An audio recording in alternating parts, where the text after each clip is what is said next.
Todd Dunn here for Life on the Edge. This is the fourth video in my solar power for an RV series.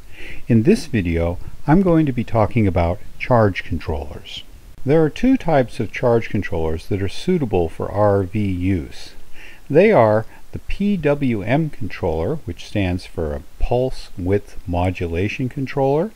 This controller is basically a sophisticated switch that couples panel and battery voltages together so that your panel output voltage will be drawn down to the charging voltage for the battery. These controllers are microprocessor controlled and capable of multi-stage charging. You can buy them either for a 12-volt system or a 24-volt system. However, you can't use a 24-volt charge controller for a 12-volt system. These controllers have limited maximum solar panel voltage, typically about 25 volts for a 12-volt system and about 40 volts for a 24-volt system.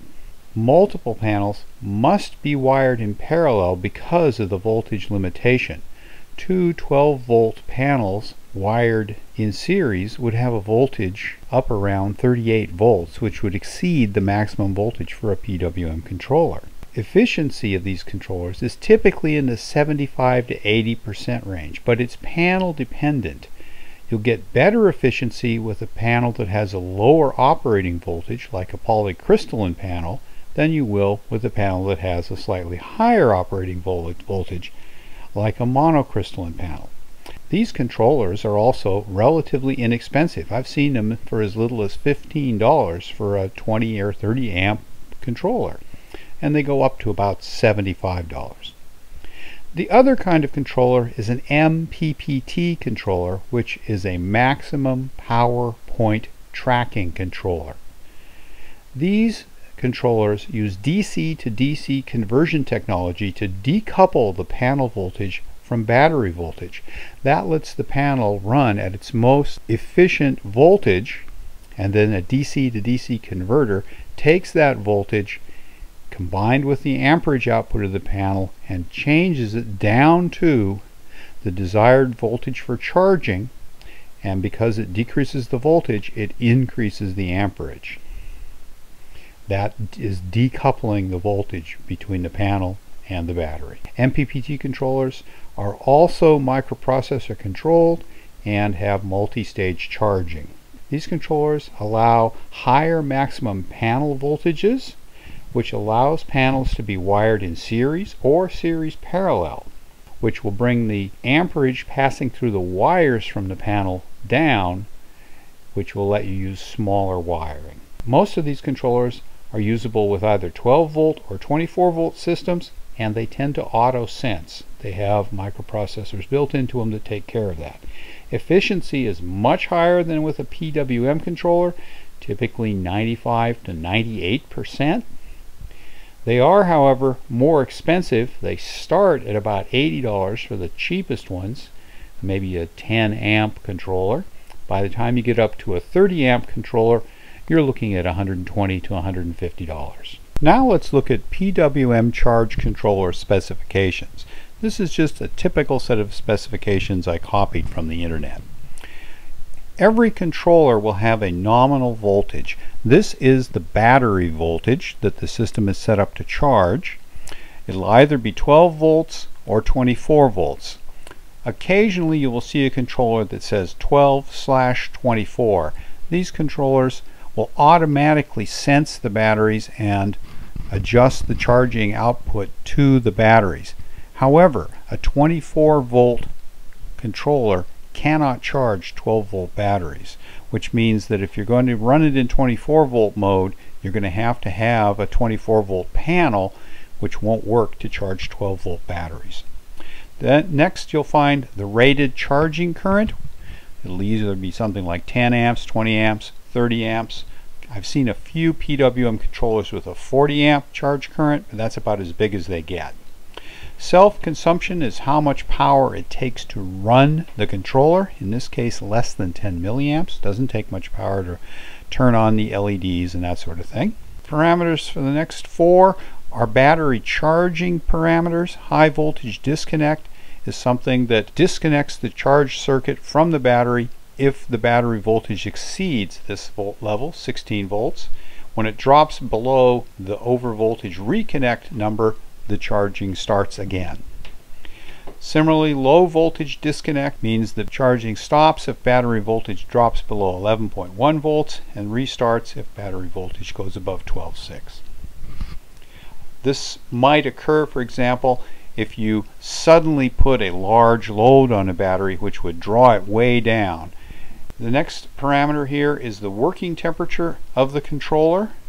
This one is -20 Fahrenheit to 113 F. This points out something about locating the controller. You want to put it somewhere where it won't get too cold, and you don't want it in direct sunlight where it will get too hot. So it should be located in a location that will stay within this temperature range, preferably not at the upper end of the temperature range. The next parameter here is the maximum wire size that you can fit into this controller. This is important because it'll affect the sizing of the wiring that you use to go from the panels to the controller and from the controller to the batteries. If you need to use number 2 wiring for your distance and your controller will only accept number 4 wiring, well, you're out of luck. You're going to have to either move the controller closer to whatever you're wiring it to so you can use smaller wires, or get a different controller. Now, some parameters about the solar panel array that you can hook up to the controller. Maximum PV input is the maximum wattage of solar panels that you can attach, in this case 400 watts. Maximum PV input voltage is the maximum voltage that those panels can put out without damaging the controller, in this case 25 volts. 25 volts is a sort of typical maximum input voltage for a 12 volt controller. So if you had two 100-watt panels wired in series, they'd be putting out about 38 volts, which would be too much and would damage the controller. So you cannot use series wired panels with a PWM controller. The next 3 lines simply give the charging voltages that the controller uses to charge different types of batteries. Down here where it says enclosure, this just tells you some basic characteristics of the enclosure. IP2 means that the enclosure is made to keep out things 3/4 of an inch or bigger, like your fingers. 0 means that it's not waterproof, so you got to put it where it's dry. Now here's an important parameter: efficiency. How efficient is this controller at taking energy from the solar panels and converting it into charging voltage for the batteries? Well, typically PWM controllers are in the 75 to 80% range, and as I said earlier, it is dependent on the type of solar panel that you're using. Here are some typical MPPT charge controller specifications. Battery voltage is usually given as 12/24 volts DC with automatic detection. That means that the controller can charge either a 24 volt battery bank or a 12 volt battery bank and will automatically determine which voltage your battery bank is. Pretty much all MPPT controllers can do either if they have sufficient input voltage. Rated current, again, 30 amps. Self-consumption, about the same as a PWM controller, 10 milliamps. Again, working temperature range, maximum wire, and here's a little different.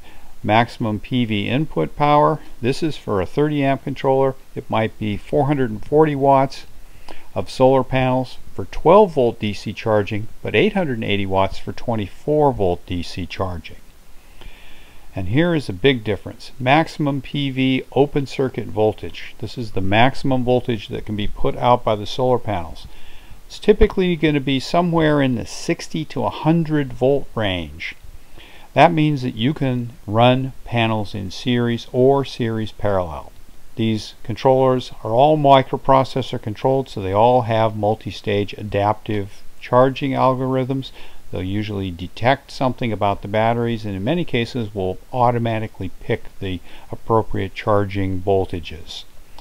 And then some charging voltages that are typical. These are usually internally adjustable, either through making adjustments manually or automatically within the system. Again, enclosure, And down here, maximum efficiency, which in contrast to a PWM panel is about 98%. For this particular controller, most of the time it's 95 to 98%. Now let's look at the pros and cons of PWM and MPPT controllers. Start with PWM. What are the pros? Well, basically they're cheap. As I said, you can get them for as little as $15 up to about $75. Cons. PWM controllers are normally limited to a maximum solar array wattage of about 400 watts. A 40 amp controller might go to 500 watts, but that's about the absolute upper limit, so you really can't do a large array, say 640 watts or 1000 watts. These controllers are also set up so that 12 volt systems are limited to 12 volt panels. So if you have a 12 volt battery system, you can only use 12 volt panels, and those are only available at 160 watts output or less, and you have to wire them in parallel if you use multiple panels. This requires larger connecting wires because parallel wired panels have higher amp outputs than individual panels or series wired panels. Finally, the biggest con from my perspective is that PWM controllers are only about 75 to 80% efficient compared to the maximum output of your solar panels. So charging power is only going to be about 75 to 80% of the panel output. Now let's look at MPPT controllers. What are the pros? Well, there's effectively no maximum power limitation for the solar array. You can have as big an array as you want as long as you're willing to pay for it. These controllers are available at very high amp capacities. MPPT controllers can also handle any wattage panels or any voltage panels as long as the controller input voltage is higher than the panel output voltage. You can always find an MPPT controller that'll handle any solar panel.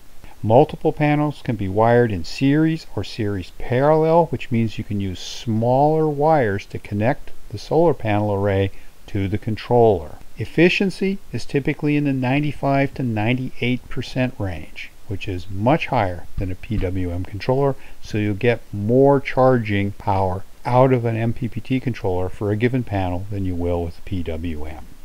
What are the cons? There's only one really. MPPT controllers are more expensive than PWM controllers. The cheapest MPPT controllers of decent quality cost more than the most expensive PWM controllers. Not much, but a little more.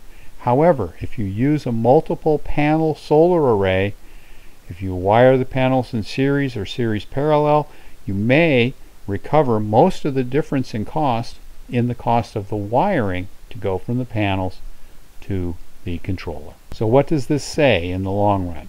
Basically, to me, what it says is you should bite the bullet initially and buy an MPPT controller. It'll cost a little bit more, but in the context of the total cost of your solar system, panels, controller, wiring, batteries, and possibly an inverter, it's going to be a small difference, and it'll be worth it because you will get more charging out of your panels than you would with a PWM controller.